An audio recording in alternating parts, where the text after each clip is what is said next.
আর এই বাইতুল মুকাদ্দাসে গেলাম, ফিরে আসলাম, অনেক কিছু হলো। তো তিনার বোন তিনাকে অনুরোধ করলেন, ভাই ইয়া রাসূলুল্লাহ ইয়া হাবিবাল্লাহ, আপনি দয়া করে এটা মানুষকে বলিয়েন না। মানুষকে বললে মানুষ বিশ্বাস করবে না, পাগল বলবে আপনাকে, অনেক কিছু অপবাদ দিবে আপনাকে। নবী তো নবী। ওনার কথাটা শুনে সামনে গেলেন। খাসাইসুল কুবরা এসেছে এবং তাফসিরে মাজহারিতে এসেছে। নবীজি বসে আছেন, আবু জাহেল বলল, মুহাম্মদ সাল্লাল্লাহু আলাইহি ওয়াসাল্লাম, তোমার মনটা কি আজকে অন্যান্য লাগছে? আচ্ছা, নতুন কোনো কথা তুমি আবিষ্কার করতে পারছো, বলতে পারছো, বলবা? নতুন কোনো কথা আছে? নবীজি চিন্তা করলেন, কি আর বলবো, মেরাজের কথাটা বলে দিই। বললো, আবু জাহেল, এই গত রাত্রে এই হলো, বাইতুল মুকাদ্দাসে গেলাম, সেখান থেকে ফিরে আসলাম, অনেক কিছু দেখলাম। তো বললো, আচ্ছা তুমি যে এই বানোয়াট, এই সব মানে আজগবি কথা বলছো, এগুলি কি আমি মানুষকে বলবো? বলো। খুঁজে খুঁজে আবু বকর রাদিয়াল্লাহু আনহু পাইছেন। বলে, আবু বকর শুনছো, তোমার নবী, যাকে তোমরা নবী মনে করছো, সে যে আজে বাজে কথা বলে। কি বলছে? তোমার নবী গত রাত্রে নাকি বাইতুল মুকাদ্দাসে গিয়েছে, আবার ফিরে আসছে, এই সব কথা বলছে। বলো দেখি, এগুলি বিশ্বাস করার কথা? আবু বকর বলছে, এদিকে আমার নবী বলছে? হ্যাঁ বলছে। আবু বকর বলছে, আমি অবশ্যই বিশ্বাস করি এটা আমার নবী করেছেন। নবীজি কথাগুলি মানুষকে বলছিলেন। ওয়ালিদ ইবনে মুগীরা কথাগুলি শুনে শুনে বলল, তুমি আসলে একটা জাদুকর। না হলে 1 মাসের দূরত্ব, 1 মাস যেতে লাগে, 1 মাস আসতে লাগে বাইতুল মুকাদ্দাসে, কি করে সম্ভব?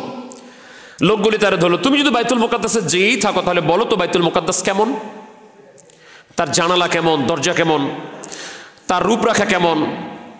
রাসূল করিম সাল্লাল্লাহু আলাইহি ওয়াসাল্লাম বলছিলেন যে প্রথম দিক থেকে আমি তো বাইতুল মুকাদ্দাসের জানালা দরজা গুনতে যাই নাই, আর শিক কয়টা, কোনটা জানলায় কোন ধরনের কালার লাগানো আছে, এটা তো আমার গুনতে যাই নাই। তা আমি বলছিলাম যে এই যে গত রাত্রে বাইতুল মুকাদ্দাসে গেলাম, ফিরে আসতেছি, এই কথা বলতে বলতে আমার আল্লাহ কয়, জিবরাইল রে, আমার নবী তো অপমান হয়ে যাবে। এ জিবরাইল, গোটা বাইতুল মুকাদ্দাসটাকে তুই তোর কাঁধে উঠায়া আমার নবীর সামনে তুলে ধর। আল্লাহর হাবিব বলেন, জিবরিল আমিন আমার সামনে বাইতুল মুকাদ্দাসটা তুলে ধরল, আমার সামনে ঘোরাতে লাগলো। আমি বাইতুল মুকাদ্দাসের দরজা জানালাগুলি, কোন জানালার মধ্যে কয়টা শিক আছে, কোনটার কালার কিরকম, সবগুলি বলতে লাগলাম। আর আমার সাথে যেই লোকগুলি শুনতেছিল, তারা যারা বাইতুল মুকাদ্দাস দেখেছে, তারা বলল, মুহাম্মদ সাল্লাল্লাহু আলাইহি ওয়াসাল্লাম তো ঠিকই বলতেছে, একটা কথাও তো ভুল হচ্ছে না, সবগুলি সঠিক করে তারা বলতেছে। এই কথা শোনার পরে সাহাবা ইকরাম যারা ঈমান আনলেন, বিশ্বাস করলেন, আর বেঈমান যারা নবীজিকে জাদুকর আর মিথ্যাবাদী বানোয়াট জাদুকর বলে বলে তারা বিশ্বাস করে ফেলল। আমার রাসূল করিম সাল্লাল্লাহু আলাইহি ওয়াসাল্লাম বলেন, আমি বাইতুল মুকাদ্দাসে চলে গেলাম, সেখানে নবীদেরকে সাথে নিয়ে নামাজ পড়লাম। আমার আল্লাহ পাক তো আমাকে নিয়েছেন লিনুরিয়াহু মিন আয়াতিনা, তার নিদর্শন দেখাবার জন্য। নিদর্শন আল্লাহ পাক ঘুরে ঘুরে আমাকে দেখাচ্ছেন। কয়েকটা নিদর্শন আমরা দেখি। রাসূল করিম সাল্লাল্লাহু আলাইহি ওয়াসাল্লাম বলেন, আমি আল্লাহ পাকের নিদর্শন দেখার জন্য চলে গেলাম। জাহান্নাম যখন আমাকে দেখানো হচ্ছিল, আমি নজর করে দেখি কিছু মানুষগুলি তাদের বাহুর গোস্তগুলি কেটে কেটে তাদেরকে দেওয়া হচ্ছে, আর তারা সে বাহুর গোস্তগুলি খাচ্ছে। তাদের শরীরের গোস্তগুলি তাদেরকে দেওয়া হচ্ছে আর তারা খাচ্ছে। তাদেরকে বলা হচ্ছে, তোমরা যেমন দুনিয়াতে মরা ভাইয়ের মাংস খাচ্ছিলা, গোস্ত খাচ্ছিলা, আজকে খেয়ে নাও। রাসূল বললেন, জিবরাইল রে, কারা জানি নিজের শরীরের গোস্ত খায়, এগুলি কারা? জিবরিল আমিন বললেন, হুজুর, এই লোকগুলি হলো তারা যারা দুনিয়াতে খালি গীবত করত, মানুষের পরচর্চা করে, গীবত করে মানুষের সম্মান হানি করত। দোকানে বসছে গীবত, একসাথে বসছে, মানুষের গীবত ছাড়া কিছু নাই। যারা গীবত করত তাদের অবস্থা আজকে আল্লাহ পাক আপনাকে সচক্ষে দেখাচ্ছেন। রাসূল চলে গেলেন সামনে, যেতে যেতে নজর করে দেখেন কিছু জায়গায় সুন্দর সুন্দর খাবার আছে, ভুনা গোস্ত আছে, সুস্বাদু খাবার আছে, সেখানে কোনো মানুষ দেখা যায় না। কিন্তু আর একটু পাশে পচা গোস্ত, বাসি গোস্ত, সেখানে একবারে নষ্ট গোস্ত, এগুলোতে মানুষ হুমরি দিয়ে খাচ্ছে এই গোস্তগুলি। আল্লাহর হাবিব জিজ্ঞেস করলেন, জিবরাইল এরা আবার কারা? বলল, হুজুর এরা হলো আপনার উম্মতের মধ্যে যারা হালাল বাদ দিয়া হারাম খায়, হালাল উপার্জন বাদ দিয়া হারাম খায়। তাদের দৃষ্টান্ত আল্লাহ পাক আপনাকে দেখাই দিলেন। হালাল হলো সুস্বাদু সুন্দর পুষ্টিকর খাবার, কিন্তু মানুষগুলি সুন্দর পুষ্টিকর হালাল খাবারের কাছে মানুষ নাই, কিন্তু হারাম খাবার জন্য হুমড়ি খেয়ে পড়ে যায়। এগুলি হলো হারামখোরদের দৃষ্টান্ত। রাসূল করিম সাল্লাল্লাহু আলাইহি ওয়া আলিহি ওয়াসাল্লাম বললেন, আমি আরো একটু সামনে গেলাম, দেখি কিছু মানুষের ঠোঁট অনেক বড় বড়, অনেক বড় বড় ঠোঁট। এই ঠোঁট দিয়ে তারা পাথর খাচ্ছে, আর পায়খানা রাস্তা দিয়ে পাথরগুলি বের হয়ে যাচ্ছে, আর এত কষ্ট তাদের হচ্ছে, খালি চিৎকার করছে, চিৎকার করছে, আল্লাহ আল্লাহ বাঁচাও, আল্লাহ সহ্য হচ্ছে না। জিবরাইল এরা কারা?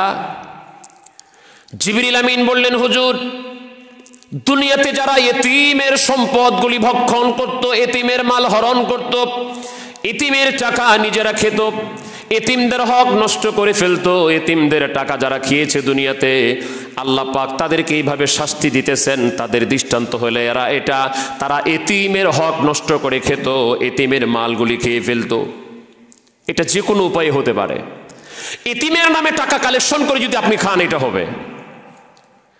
আমি ইশারাতান বললাম, আপনি কালেকশন করছেন, আমি এতিমদের, আমাদের এতিমখানা আছে, এতিমদেরকে খাওয়াবো, আমার এখানে 100 জন এতিম আছে, আপনি এতিমের জন্য কালেকশন করলেন, এতিমদেরকে না খায়া নিজে খাইলেন, এতিমের মাল খাওয়া হলো।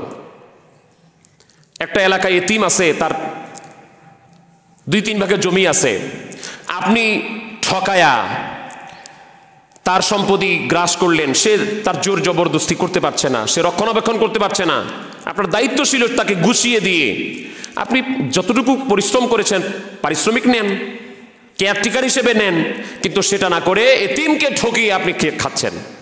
আল্লাহ পাকের হাবিবকে জিবরিল আমিন বলছেন, হুজুর এরা হলো এতিমের মাল ভক্ষণকারী, এরা এতিমকে ঠকাতো, এতিমের মাল এরা ভক্ষণ করত। রাসূল করিম সাল্লাল্লাহু আলাইহি ওয়াসাল্লাম দেখলেন 2টি অবস্থা। একটা হলো কিছু মানুষের পেট অনেক বড়, অনেক বড় পেট, ঘরের মতো, আর ওই পেটের মধ্যে সাপ আর বিচ্ছু কিলবিল কিলবিল কিলবিল করছে।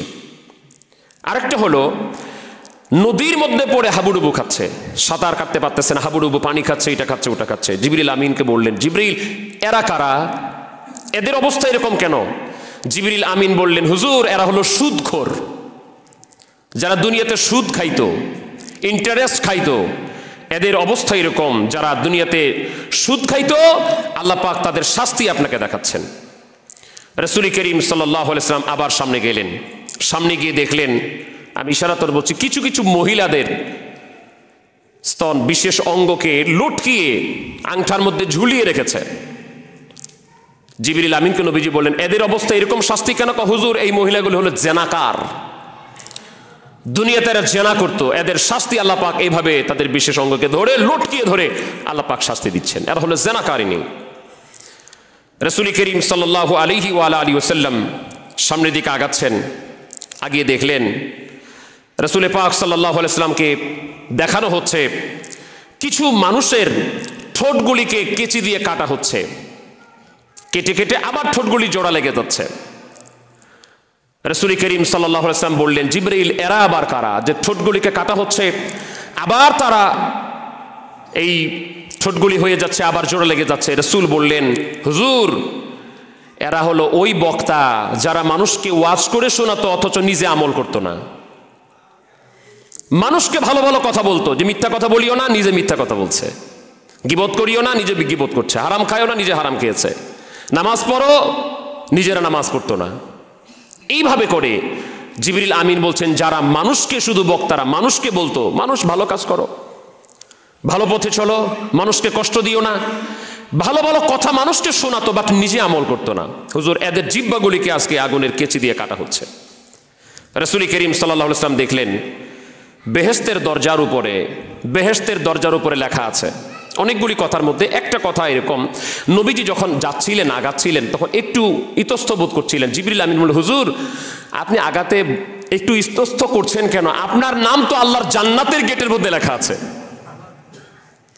আপনারই নাম আল্লাহ পাক লিখে রেখেছেন জান্নাতের গেটের মধ্যে।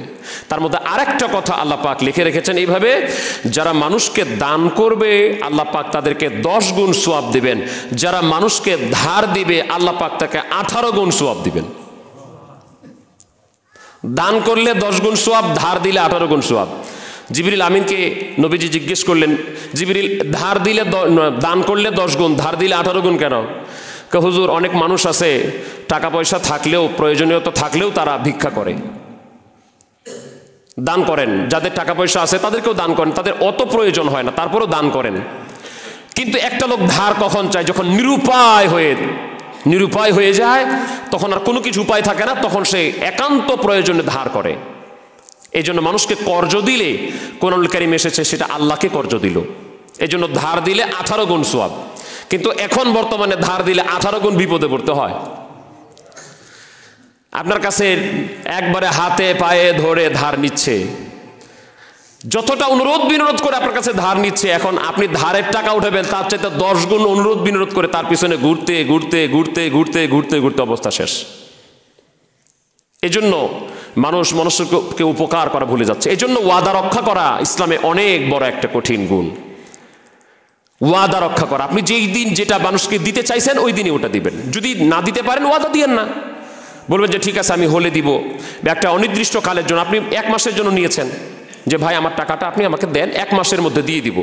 তা আপনি দরকার হলে আপনি 20 দিনের মধ্যে দিতে পারবেন, তা 30 দিন সময় নেন, তবুও ওয়াদাটা যেন ঠিক থাকে। আপনি যে তারিখে দিতে পারবেন না ওই তারিখে ওয়াদা দিয়েন না, ওয়াদা ভঙ্গ হয়ে যাবে। মুনাফিকের আলামত হচ্ছে একটা ওয়াদা দিয়ে ওয়াদা ভঙ্গ করা। রাসূল করিম সাল্লাল্লাহু আলাইহি ওয়াসাল্লাম মেরাজে গেলেন, আল্লাহ পাক তাকে সব কিছু দেখাবার জন্য নিলেন। আল্লাহ পাকের এমন কিছু নাই যা তিনি আল্লাহ পাক তার হাবিবকে দেখান নাই। 2টি মত এসেছে, একটি হলো রাসূল করিম সাল্লাল্লাহু আলাইহি ওয়াসাল্লাম আল্লাহকে দেখেছেন কিনা। একটি মতে কিছু আলেম ওলামা আছেন যারা রাসূল সাল্লাল্লাহু আলাইহি ওয়াসাল্লামকে বলছেন যে আল্লাহ পাকে তিনি দেখেননি। আবার প্রসিদ্ধ এবং গ্রহণযোগ্য মত হচ্ছে রাসূল নিজে বলছেন রাআইতু রাব্বি ফি আহসানি সূরতি, আমি আমার আল্লাহ তাআলাকে দেখেছি। এই মতটাই সবচেয়ে গ্রহণযোগ্য। মাতুরিদি, আশআরি, এমনকি রশিদ আহমদ গাঙ্গুহি সাহেব তার ইমদাদুস সুলুকের মধ্যে উল্লেখ করছেন। এটার ব্যাপারে আমরা একটা কথা বলছি, আম্মাজান আয়েশার একটা হাদিস আসছে যে রাসূল আল্লাহকে দেখেননি। কিন্তু নবীজির সরাসরি মারফু হাদিস এসেছে তিরমিজি শরীফের মধ্যে এবং মুসনাদ আহমদ শরীফের মধ্যে যে আমার রাসূল বলছেন আমি আল্লাহ তাআলাকে দেখেছি। তো হাদিসের মৌলিকভাবে সমাধানের ব্যাপার হচ্ছে, যদি হাদিসে মওকুফ এবং মারফু একরকম হয় তখন মওকুফ হাদিসের উপরে মারফু হাদিস প্রাধান্য পাবে। অর্থাৎ এক কথা যদি হয় সাহাবীর আর এর বিপরীত কথা যদি হয় রাসূলের, তখন সাহাবীর কথাটা বাদ দিয়ে রাসূলের কথাটা গ্রহণযোগ্য হবে। তো আম্মাজান আয়েশার বর্ণনা হচ্ছে রাসূল আল্লাহকে দেখেননি, কিন্তু রাসূলের নিজের বর্ণনা হচ্ছে আমি আল্লাহ তাআলাকে দেখেছি।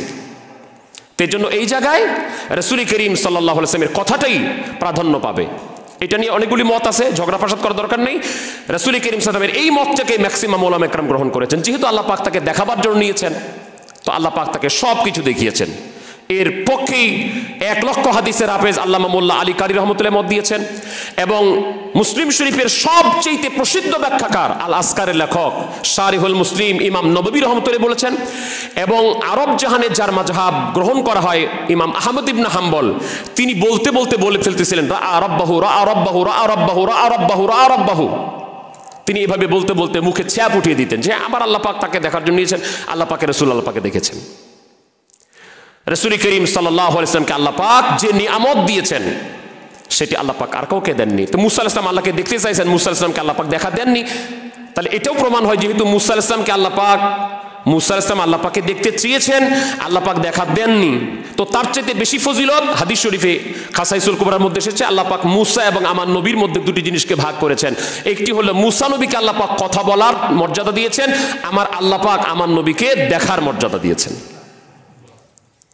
তো মূল হলো মেরাজ, এটি হক, এটা সত্য, এটাকে বিশ্বাস করতে হবে। সশরীরে জাগ্রত অবস্থায় নবীজি মেরাজ করেছেন। এই মেরাজ থেকে নামাজ এসেছে, অবশ্যই নামাজ 5 ওয়াক্ত জামাতের সাথে আল্লাহ পাক আদায় করার তৌফিক দান করুন। ওয়া আখির দাওয়ানা আলহামদুলিল্লাহি রাব্বিল আলামিন। আসসালামু আলাইকুম ওয়া রাহমাতুল্লাহ।